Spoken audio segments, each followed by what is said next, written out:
Hi, everybody. This is Dr. Lisa Love, and we're looking at levels of mind on the emotional plane, how the mind evolves as understood by a woman named Alice Bailey.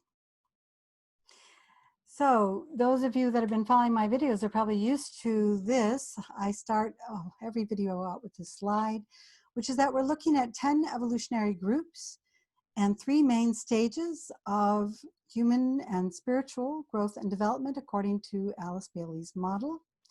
And we are primarily looking at the stage of what I call becoming human and she calls becoming the integrated personality, which is on the path of individuation, which includes groups 1, 2, 3, 4, 5, and 6 in her model.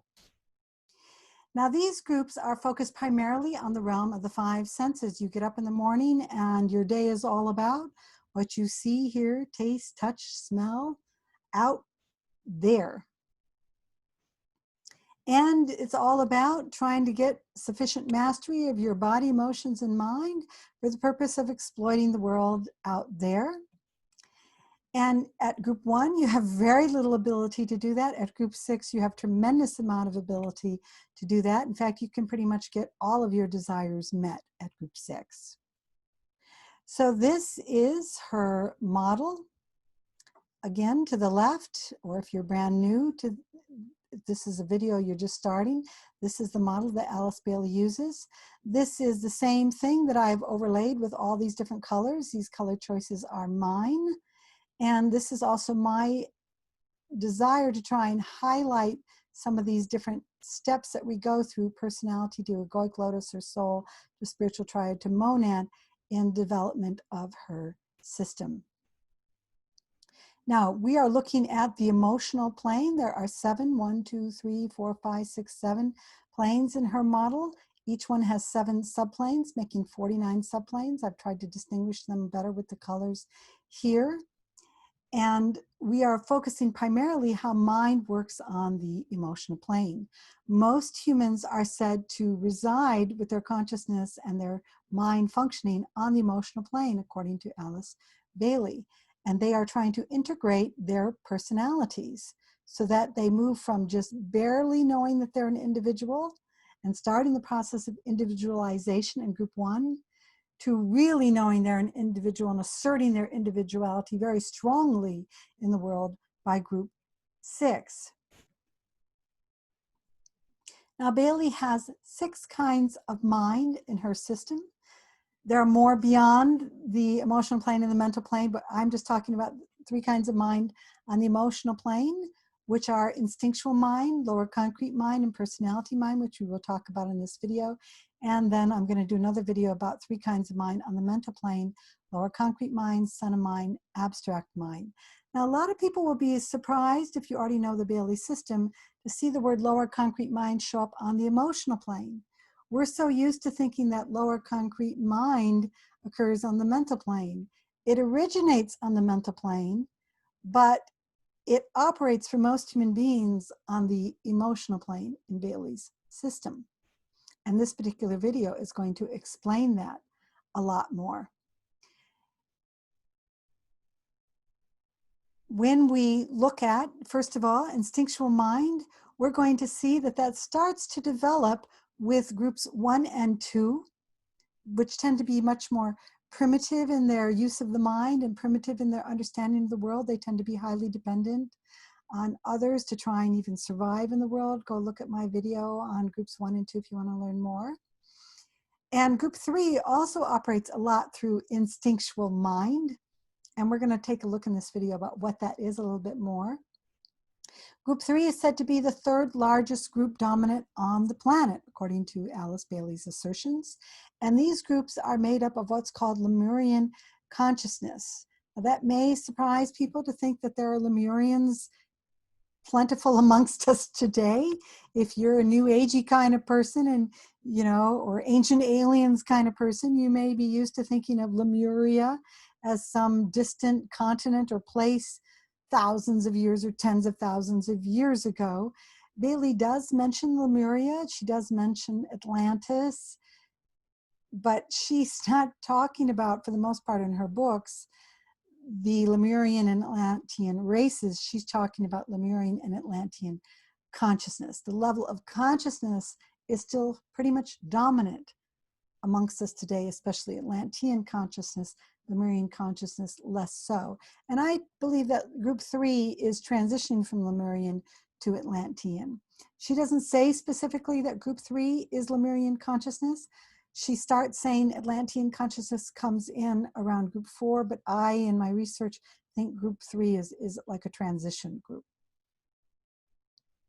And this is approximately where I have put them on her model, that they're developing instinctual mind. By group 3, you pretty much have instinctual mind developed and in place.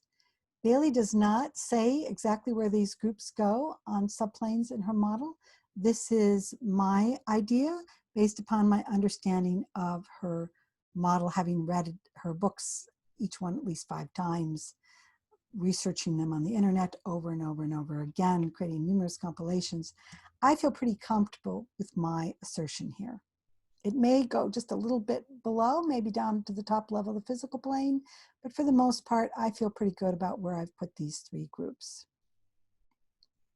So, beginning with instinctual mind, we find that humans at this level are only able to use their minds in a mostly reactive and impulsive way, making it difficult for them to satisfy their desires, keeping them too dependent on the whims of the environment around them. In many ways, we could say that they react to their surrounding environment instead of consciously responding to it. Now, a lot of people these days use the word instinct as, oh, I knew you were going to call on the phone. I had this gut instinct. Or, oh, I knew I should have taken my car and swerved in this direction because I needed to miss that other car. Yes, Bailey would say that these are related to instinctual mind at some level, but what she's really talking about is not just that kind of programming that we've digested. You know, there's a reason we call it gut instinct. It's not something new. It's something that we've already taken in, digested, and it's become a habit pattern.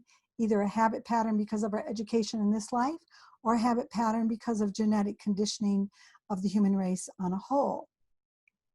But she adds to that general understanding the idea that instinctual means reactive and impulsive. And in a way, me swerving is like a quick reaction type of a thing. So it fits somewhat there, but it has much more of an emotional component to it. You know, when we talk about triggers going off in people's emotional psyches, in a way, we could say that they're dropping into their instinctual mind, where they're just triggering, or buttons are being pushed, or they're just reacting suddenly. It's like us digressing back into instinctual mind. Now, we all have all these levels of mind. These levels of mind build on one another. It's not like we give up instinctual mind and develop lower concrete mind, give up lower concrete mind and develop personality mind. That's not how it works. We have instinctual mind and we add to it lower concrete mind, personality mind. We go on to the mental plane and we add to it. You know, one of the things I don't really care for about the way this model is outpictured is it has this like little step ladder approach. And I actually, I've done this before and I've put it in a previous video. I kind of like where we have like one level here and then one level here, and then one level here, and then one level here, and one level here, and one level here. So that it kind of has this idea that each level masters the skills of a previous level, and then includes all the way up. Next, we're going to look at a quote from her book, From Intellect to Intuition. In this book, she talks about instinct, intellect, and intuition as 3 different stages. Now, her use of the intuition is really different than how that word is popularly used today. We're going to see a video clip in a moment, a research experiment with psychologists, and they're going to use the word intuition. Bailey doesn't use the word intuition that way at all. Just having this hunch is not an intuition in Bailey's system. That's more what she would call an instinct. It's like a kind of a guess. Maybe it's a gut knowing based on a habitual pattern. That is instinct. maybe it's knowing based upon thousands of years of genetic conditioning. That is in her model instinct. It is not intuition. That's something really much higher. Don't have time to explain that in this video. We'll explain it in the next video on how the mind develops on the mental plane as it reaches up to the Buddhic intuitional plane. So the instinctual mind has reactions that Bailey says happen primarily in 5 ways. The reaction of self-preservation, of selfishness, of the sex instinct, the herd instinct, and inquiry. And Bailey says these 5 instincts, quote, we share in common with all animals. These, when used with selfish and personal objectives, enhance the body life, strengthen the form or material nature, and so serve increasingly to hide the self, which is, in this case, the spiritual man. These must be transmuted into their higher counterparts, for every animal characteristic has its spiritual prototype. And we're going to talk about that at the end of the video, how they are transmuted.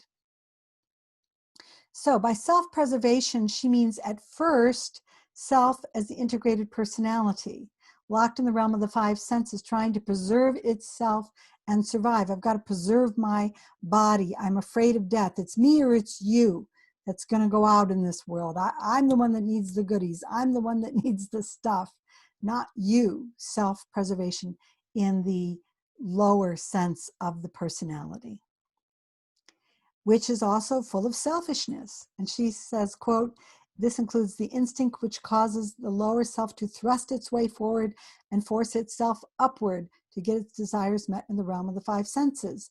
So this is interesting to me because selfishness is an instinctual response in her model. So when you go to college like I did, and you take psychology courses like I did, or you listen to science experiments and they talk about how selfish humans are, the selfish gene, which I had to read when I was 18, or Richard Dawkins, I still have the book.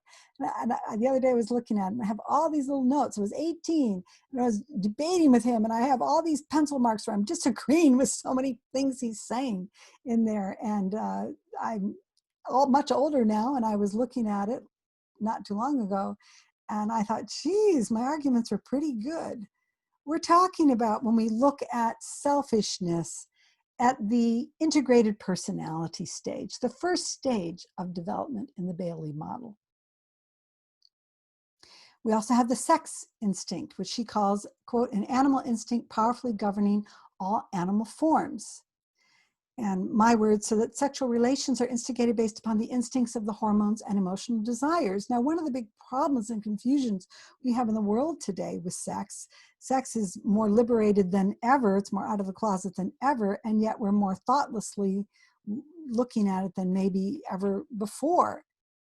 Or maybe that's not really the right statement. Maybe we're always not thinking about it, but maybe now it's becoming more and more obvious of the consequences of not thinking about it.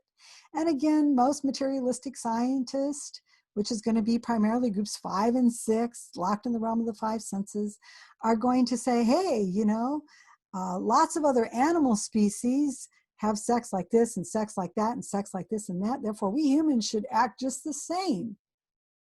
In other words, they're saying we need to just act on our animal instincts and not develop our intellect, our spiritual nature, or intuition. Just give in to your hormones, just give in to your lust and desires. And certainly we see that in so many movies these days, so many music and so much going on out there, television, etc., that is basically telling humanity, just act on your animal instincts. Bailey says we also have the herd instinct, which is where individuals learn to imitate each other and conform to social norms within tribal groups out of fear and a need for safety. Groups 1 and 2 are very dependent upon others to survive because they barely can survive.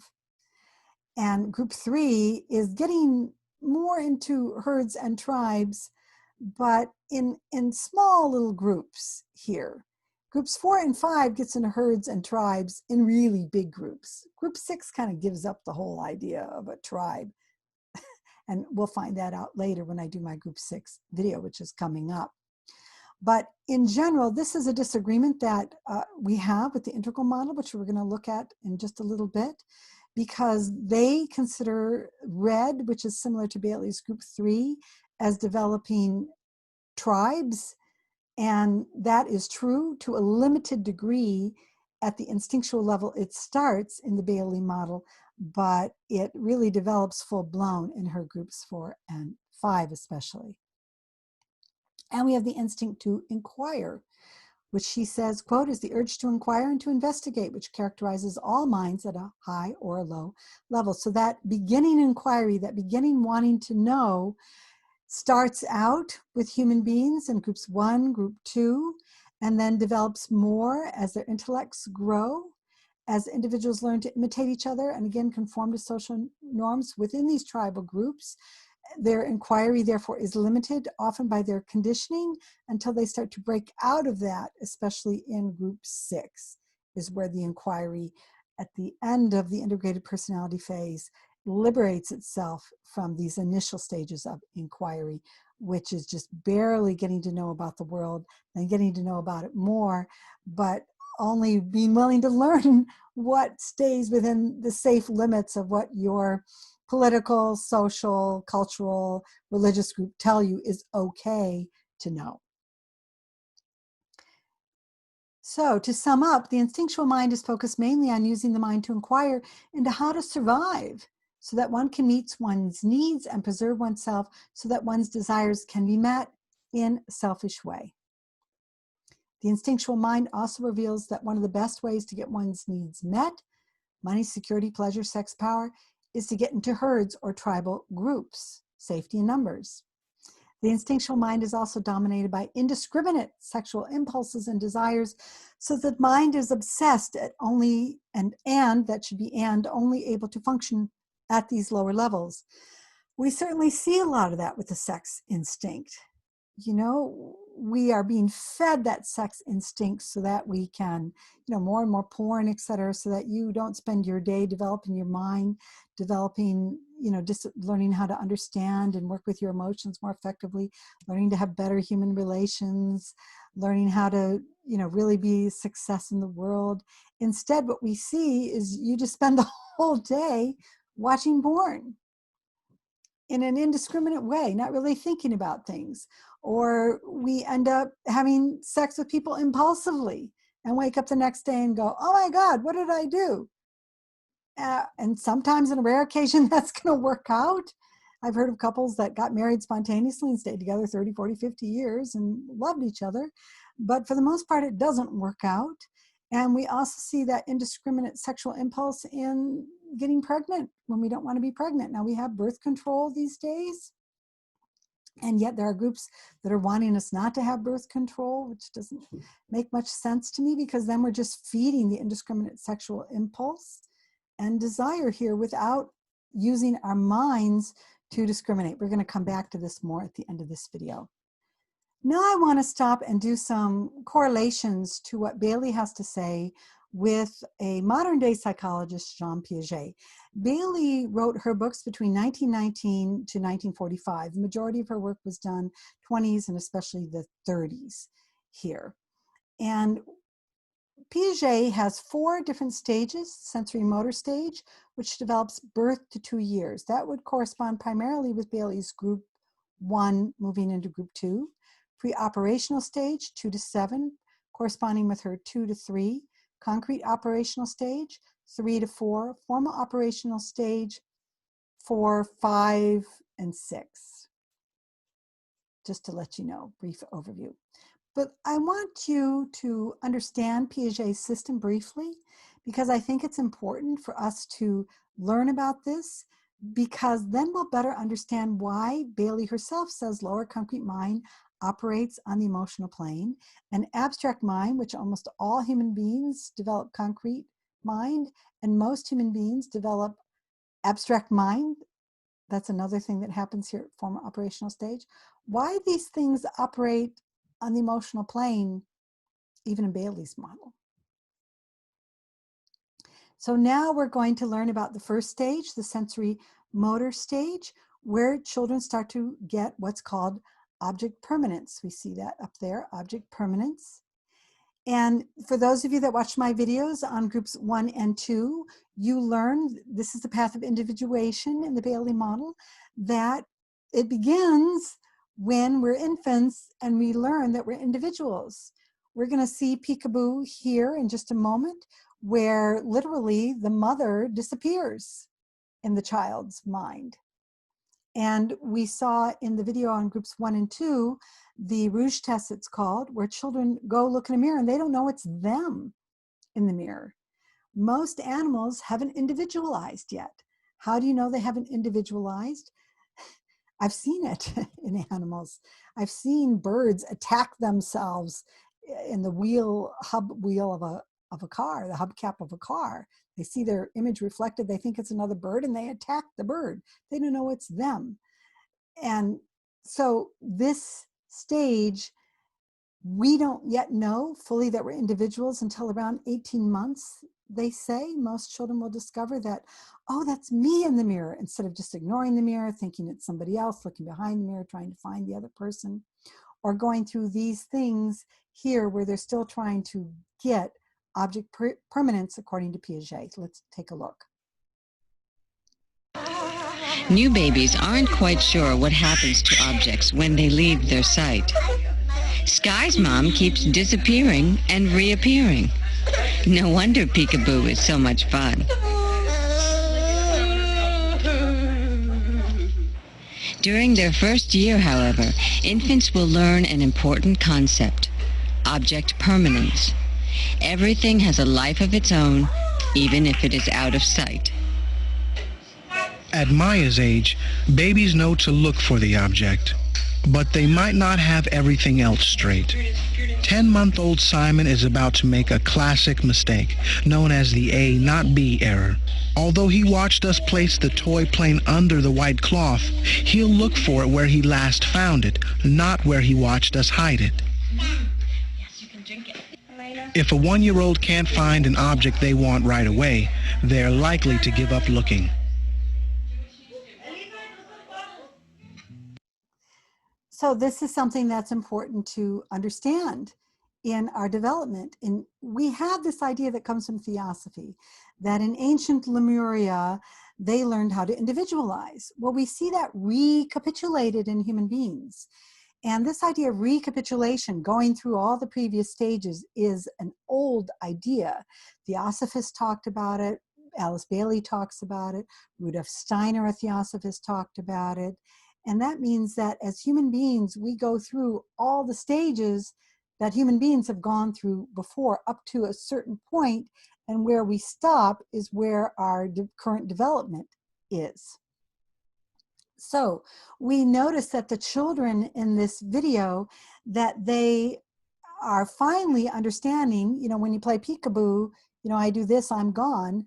Now I do this and you know I'm still here. It's just a hand in front of my face. I'm still permanent as an object. That is starting to take place. But as you saw, they still don't know necessarily that all objects have moved or somewhere else. They don't have the instinct of inquiry really kicking in yet. And that's why this is primarily groups 1 to 2. Now we're going to look at the next stage, pre-operational.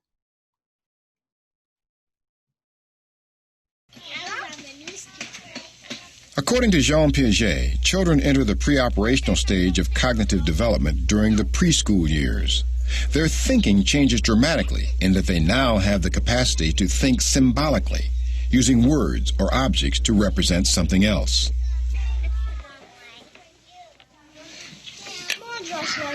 Sarah and Jill dress up and have a tea party. Later, they feed their doll. 4-year-old Jared pretends he is a spy kid and chooses an appropriate costume. What are you going to be?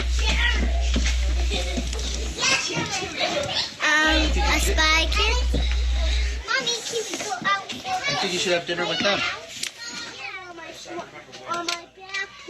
Todd and Jared show further increases in mental representation.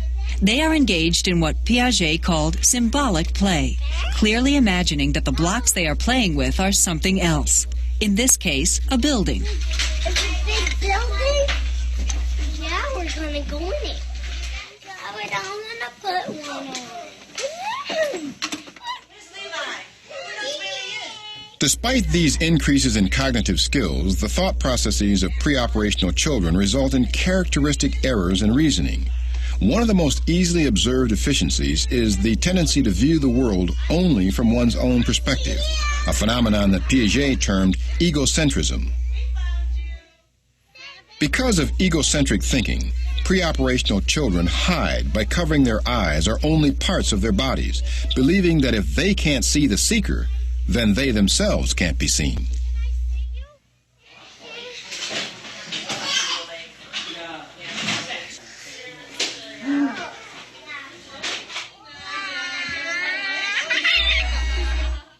Other pre-operational reasoning errors result from thinking that is intuitive rather than logical. For example, preschool children are incapable of conservation. They do not understand that certain properties of objects, such as volume or mass, do not change just because the superficial appearance of the object changes. When given two of Piaget's famous conservation tasks, Olivia, Deborah, Jacob, Christopher, and Jack illustrate this lack of understanding. Is there the same amount in each one of those glasses? Okay, now I'm going to take this one. Pour it right in here. Is there the same amount in each glass now? No. Which one has more? So this one has... More than this one. I'd say if that one is bigger than and that one's smaller, that one has the most. Does that look like the same amount of Play-Doh? Each one's the same one? Okay. I'm going to go like this. So wash it down like that. Now, does that look like it's the same amount still? Which one's more? That one.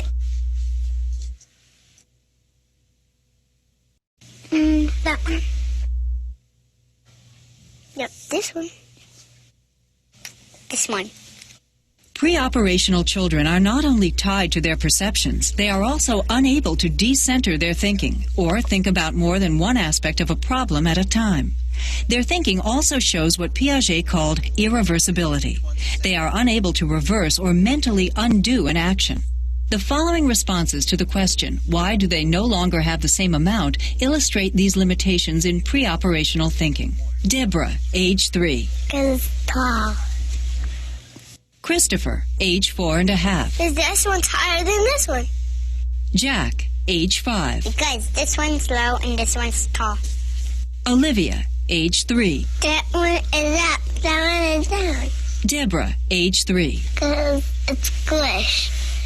Jacob, age 4. Because you smush that one down and that one and not that one. That one has the most.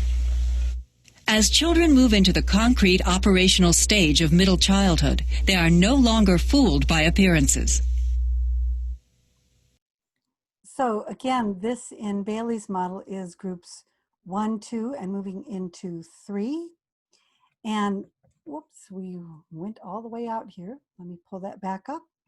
And one of the things that we see at this particular stage is also emotionally a little bit of the sensitivity to getting it wrong.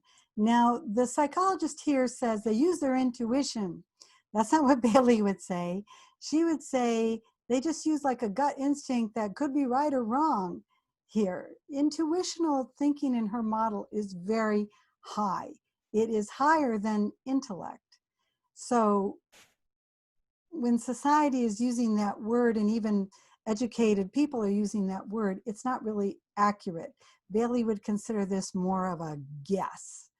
And also group 3 is starting to have pre-operational, and we see that kind of defensiveness in some group 3 adults that haven't gotten much past group 3. They don't want to be told that their guess is wrong. They don't want to reverse or they're thinking or consider other options yet, that is because they are stuck at this stage. And it's important for all of us, especially if we want to work with the Bailey model effectively, to start to understand these discernments as to where people are really at, so we know how to serve them well. And I'm actually, after this video, going to do a video on how to help groups 3 and 4 evolve, and how to know if we are regressing when we're triggered off back into group 3 and 4 behaviors. So now I want to do some quick comparisons with the integral model. I've studied the integral model for a long time. I picked up my first book in 1989, long before it was called the integral, and started studying different thinkers along these lines. And I want to do some comparisons here. So here we have groups 1 and 2, which I have put about here in Bailey's model. They may go just maybe a little bit into the top level of the physical plane, but I've put them approximately here. They are starting to develop that instinctual mind. They are individualizing, especially group 1, through the Rouge test, knowing that they're individuals in the mirror, corresponding with Piaget's sensory motor. You play peekaboo and I'm gone, and then you realize, oh, I'm still there. You're getting object permanence. That's group 1. And going into group 2 is developing that. Group 2 primarily more correlating with the magenta, or this level of pre-operational.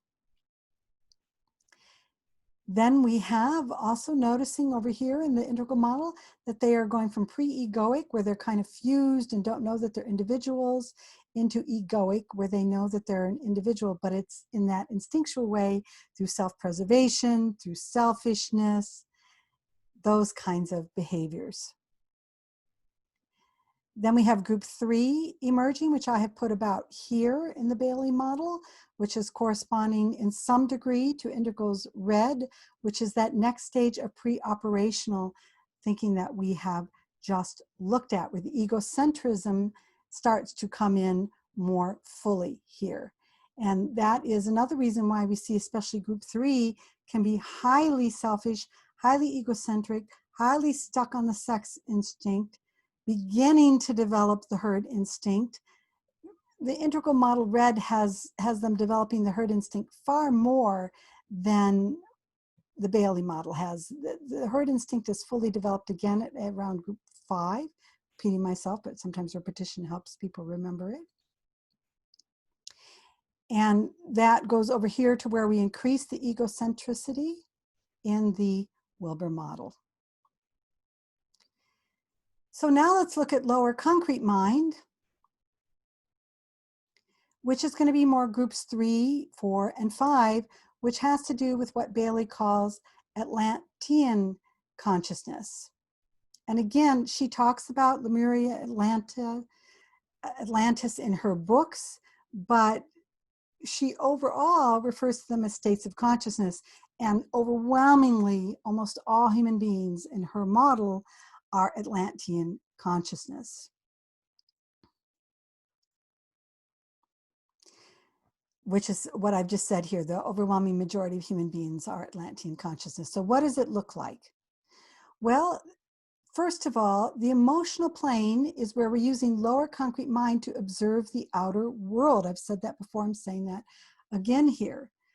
And so the lower concrete things we learn about, that this person is looking, this child is looking through binoculars to try and understand about the world out there, the mind is used almost exclusively to obtain concrete facts about the outer physical world. That is really different than on the mental plane, where the lower concrete mind is being used to learn about the inner, interior, subjective world. These concrete facts are then used often through what is known as inductive reasoning to understand the manifest world better. Why? So they can get their desires for money, security, pleasure, sex, and power met. You can't do that a whole lot in groups 1, 2, 3 is just starting to learn. 4, 5 is getting better and better at it. Group 6 has got it down. And all of these constitute the realm of Maya or illusion. And some of you are familiar with those words, but in the Bailey model, Maya and illusion doesn't mean that the external world isn't real. It is real. But there are realities that go beyond this realm. And we have to learn how to keep expanding our consciousness to include this realm, but move beyond it. So what is lower concrete mind? Well, for example, someone is driving a car, and when going through an intersection, they have learned concretely that red means stop and green means go. Those are concrete facts. Now, again, this is not what Bailey talks about on the mental plane. I'm repeating it because so many Bailey students think that because I have concrete facts galore, that I am developing the lower mind. No, you're not. Until you're doing interior, subjective, inner work, you're not using the lower concrete mind on the mental plane. Through inductive reasoning, he may come to understand that if he doesn't stop at a red light when entering an intersection, there's a higher probability that the car will get hit by another car. So it's not just at the previous stage in Piaget's model that maybe you might learn, stop, go. Now you know why you don't want to go when it's red, because you could get hit by another car and really bad things could happen. Now that kind of understanding is good, but this kind of factual information and inductive reasoning applies to the use of the lower concrete mind and emotional plane, not the mental plane. I've already said this stuff. So most human beings, research has found with cultures all around the world, most of the lower concrete mind starts around age 7 to 11. And almost all human beings have it when they start to have logical reasoning. And the lower concrete mind in Bailey's model corresponds with the concrete operational stage. That's what we're talking about here in Jean Piaget's model. For example, in the picture here, the boy learns that every time a cat enters the room, he starts to sneeze. Therefore, he comes to logically and concretely understand that he's allergic to cats. I got to get that cat out of here because that cat makes me sneeze. These are concrete facts that we start to figure out about the world around us, the external world around us. Now we're going to watch a couple of videos about how lower concrete mind is developed as compared to pre-operational thinking.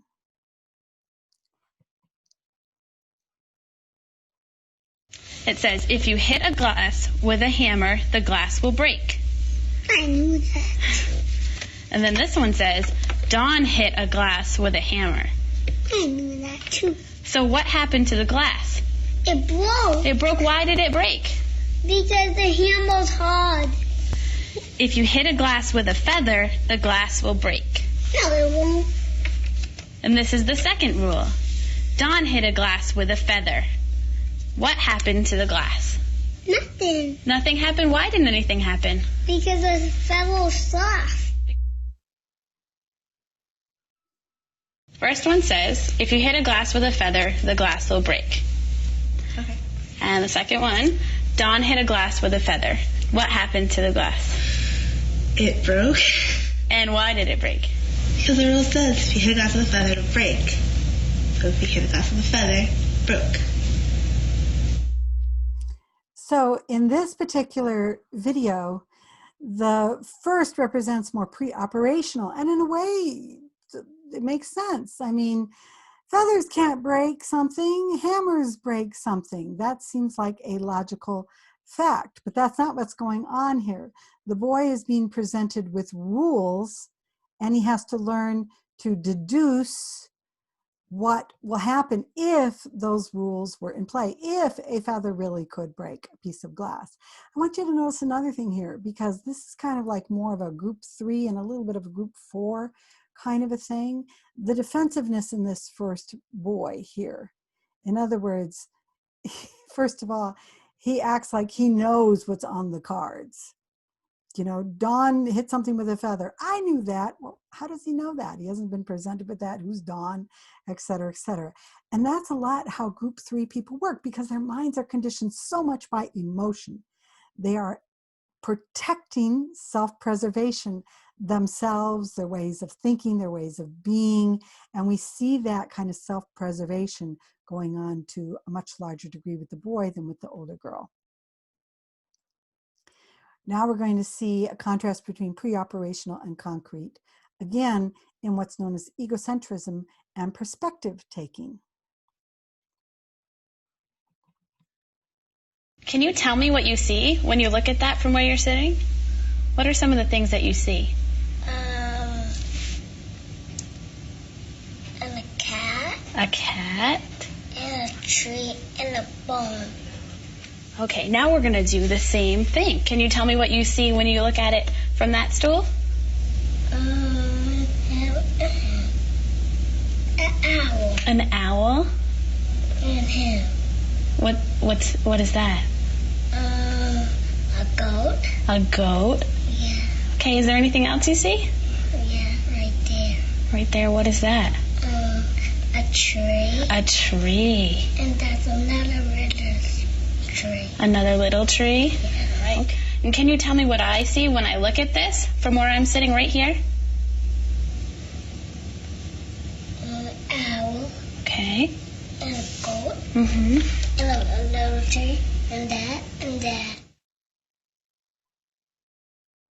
Okay, so can you tell me what you see from that side? A fox and a bone and a volcano and a rock and a big fat Christmas tree. Now, Braxton, can you tell me what I see from where I'm sitting? A bird and a river and a volcano and a horsey and a rock and a tree. So Braxton we saw in the previous video, so obviously Braxton has got both some of the pre-operational and the concrete going here, because he was more pre-operational in the previous video and more concrete here. What is concrete?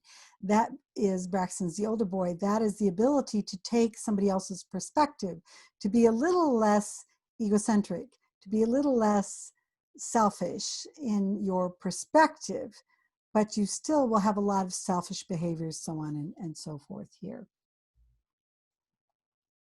So lower concrete mind correlates in Bailey's model to Piaget's concrete mind understandings, but here's a little bit of a difference. Bailey emphasizes that the lower concrete mind and the emotional plane is again used almost exclusively to obtain facts about the outer physical world. And we see this happening even in groups 5, group 6, they get more scientific in their understanding, but it's still the outer world that is real.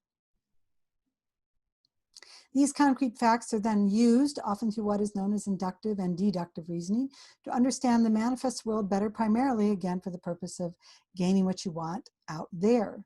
And when these desires are not met, the mind becomes agitated and emotionally reactive, especially in groups 1, 2, 3, 4, and even 5, often clouding over and distorting even known facts, so one is no longer perceiving them correctly. And I bring that up because these are processes that Piaget does not emphasize in this mental development. The emotional and desire nature of the mind, which I think is good to add in from the Bailey teachings and other teachings that are similar to Bailey's work. Also on the emotional plane, the facts, which often change over time as new facts are discovered. The world was flat and everybody knew that. Now the world is round and everybody knows that. Interestingly enough, Bailey says the earth is actually a chakra in a larger entity. You know, that can just seem absurd and ridiculous, or maybe one day we'll know that's a fact because we have the tools to outwardly observe it, or possibly we've evolved so we can inwardly confirm it or not. But anyway, whatever facts there are that we want to go by, they are influenced by our political, cultural, religious, societal systems. And that's how our external world is structured. And especially if we're at group 5, we're going to tend to have, and 4 and 3, but especially group 5, the enforcers I call them, are going to tend to have really closed minds. They know the lower concrete mind facts. Whenever any of us get into that kind of I know, and we shut off any other ideas as even theories, possibilities, we may or may not agree with them. We may think they sound absurd at first, but our inability to stay open to the idea is us really regressing back into what Bailey would call personality mind and lower concrete mind tendencies. These systems and the facts they are based upon are then rarely questioned, and when they are, there's emotional reactions. You know, the Yoga Sutras of Patanjali, one of the key essential ingredients is learning how not to emotionally react. Chittavrita Nirodha, the reactions of the modifications of the mind stuff. And we have to learn, which is really more the modifications of the emotional mind stuff, the reactive mind, emotional mind stuff that we're learning how to master when we really take a look at it. Education on the emotional plane then is really a system of indoctrination into the current facts upon which the political, social, cultural, and religious systems are based. And Bailey has a whole book on this called Education in the New Age, where she's trying to put forward ideas of how to educate our children beyond simply this kind of indoctrination approach. And also there was a philosopher that came out of Theosophy named Krishnamurti, connected also to the Theosophical Society, which Alice Bailey was connected to, that called this kind of indoctrination your conditioning.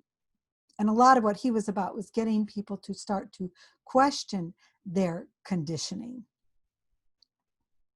People on the emotional plane are especially locked into those conditioned mindsets.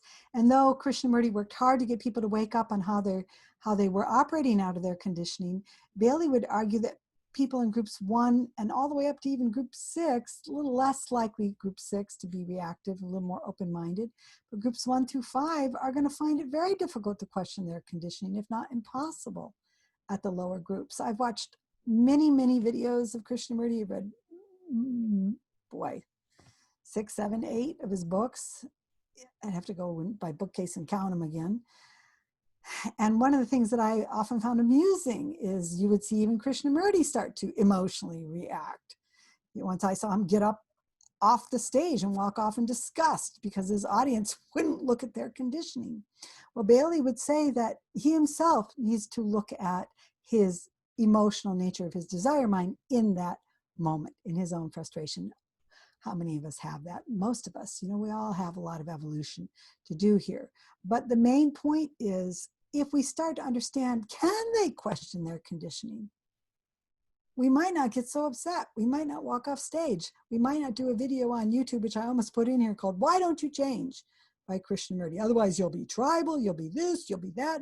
So why don't you change? Krishnamurti says. And I'm thinking, that's like telling a 3-year-old, why don't you change? We're just not evolved enough yet. And it's one of the things I appreciate from the Bailey model. We're just not there yet, Krishnamurti, overall as a human race. Okay, doing some more correlations. The lower concrete mind starts somewhat in group 3. Integrals red over here. Pre-operational stage, we saw that Braxton had a little bit of that.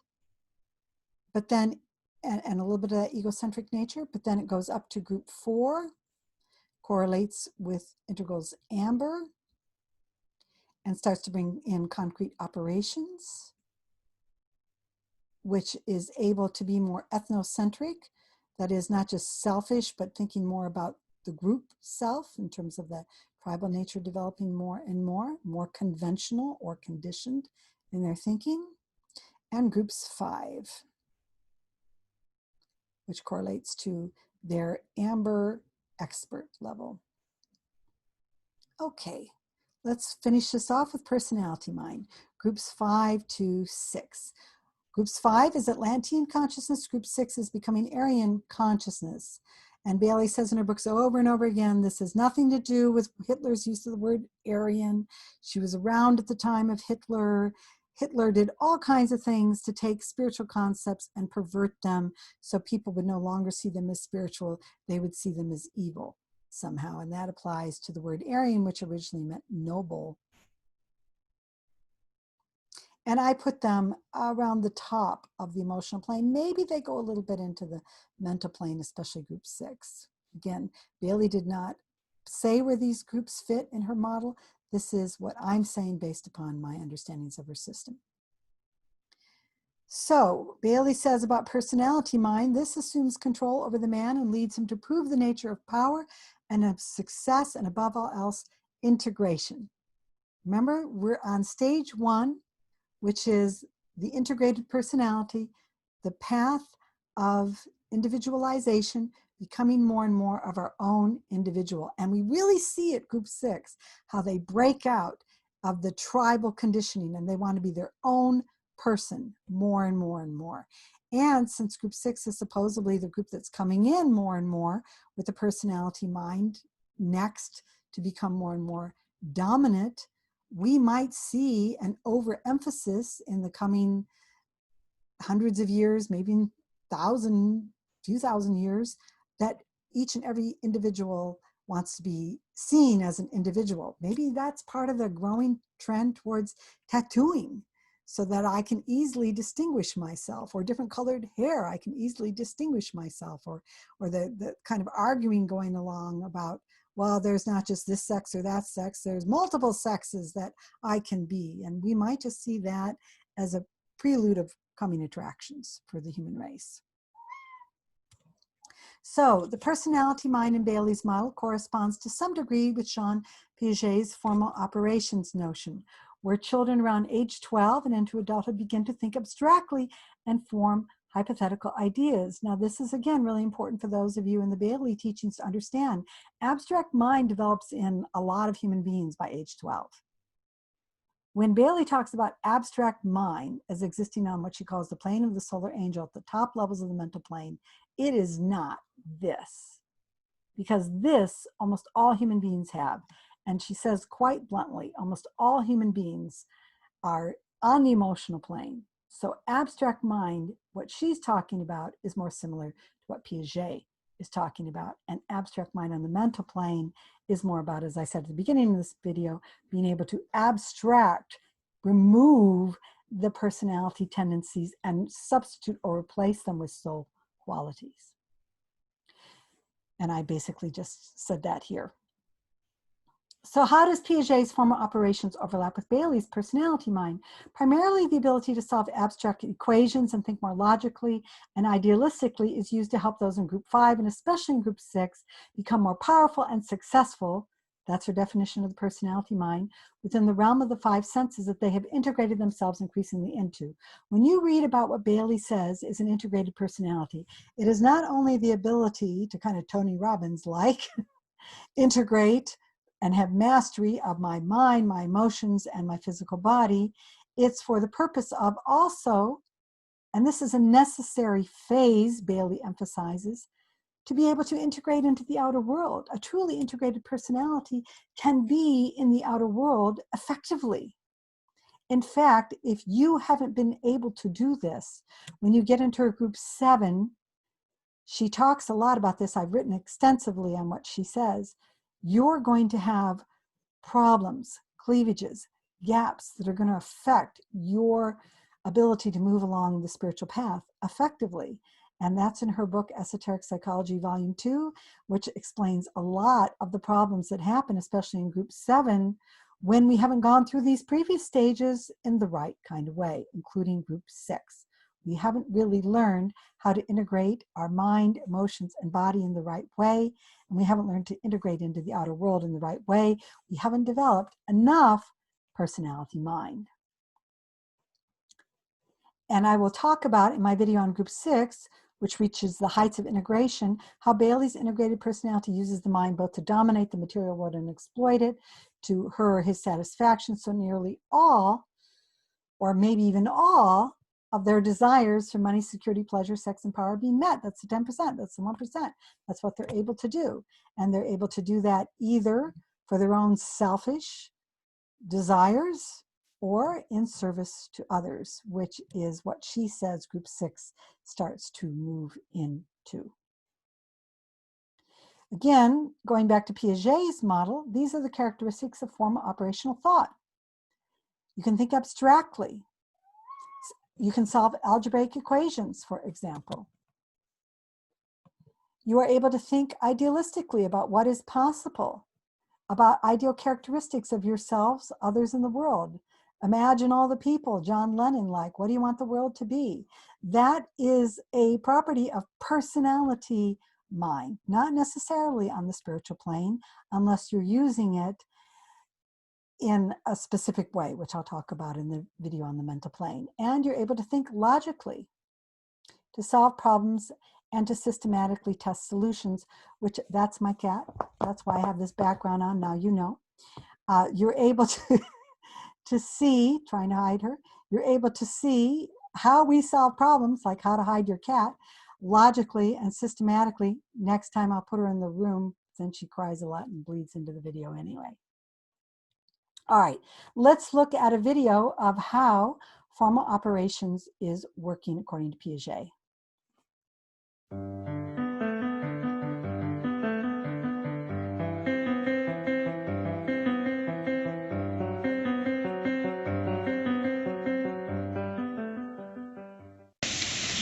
Okay, and so how old are you? 17. All right. If you had a third eye, where would you put it? Probably in the back of my head. Why? So I can see behind me and in front of me at all times. Okay.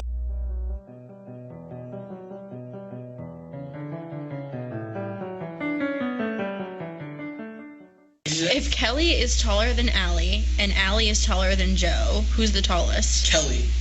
Yeah, okay, good.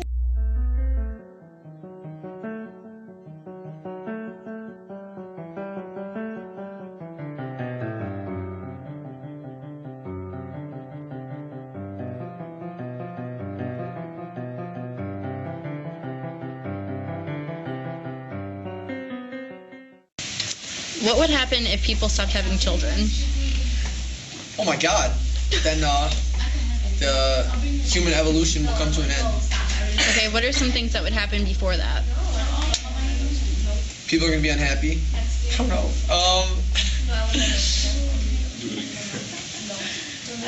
I don't know. I guess people are going to be like having sex with condoms on. I don't know.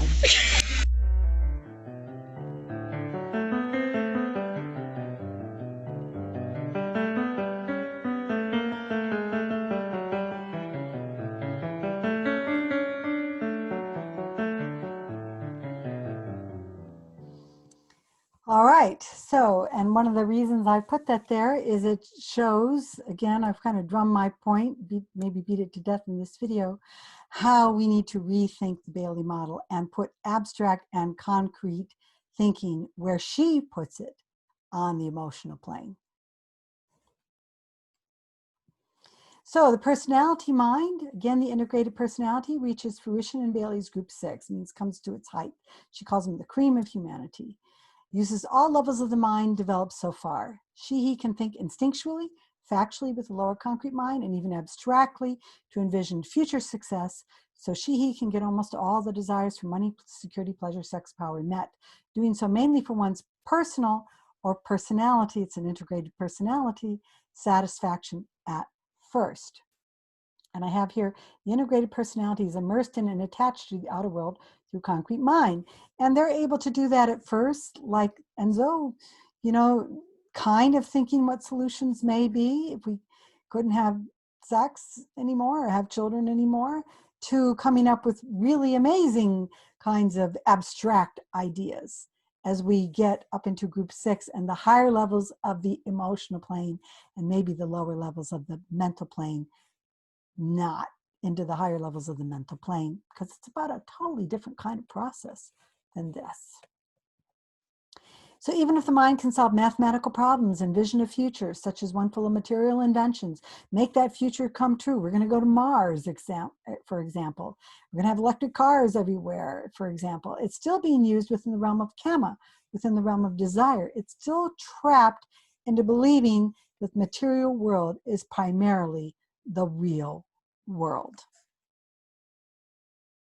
And that is where a shift needs to happen before the mind opens up and finally is able to perceive, appreciate, and even transform and move up into Bailey's mental plane, let alone into her higher realms.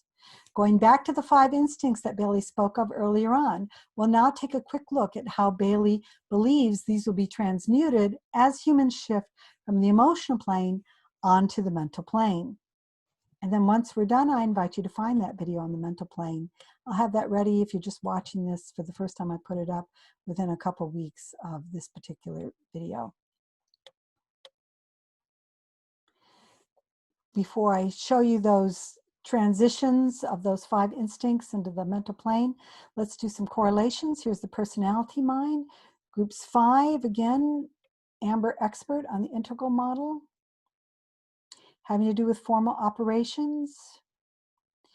Again, still mostly conventional or conditioned by thinking. Bailey would say also very much locked into the outer realms, developing more rational. That's what this word is, thinking here. And when integral says trans-rational, etc., what Bailey is saying is going beyond the realm of the five senses, doing the interior work, learning to investigate the mind itself. Group 6 fits with integral orange and moves it up a little bit more into world-centric, which correlates with Bailey's idea of an integrated personality being able to integrate itself increasingly more and more into the overall world. All right, let's look at how these 5 instincts shift onto the mental plane, and then we'll close off this video.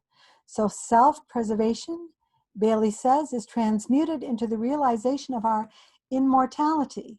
When we get to the top levels of the mental plane, we factually know, not theorize, not guess, not believe.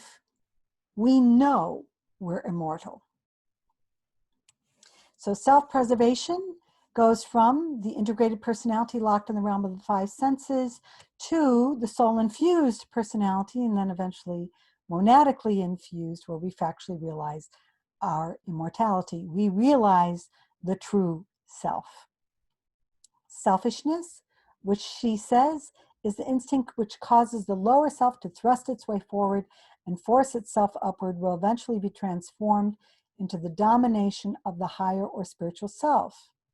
So the integrated personality thrusting, forcing its way up to get its desires met, pushing somebody over the cliff because they don't care, it's about me, who cares about you, will move into selflessness, where the desires of the soul-infused personality are dominating, making the integrated personality's desires less in control.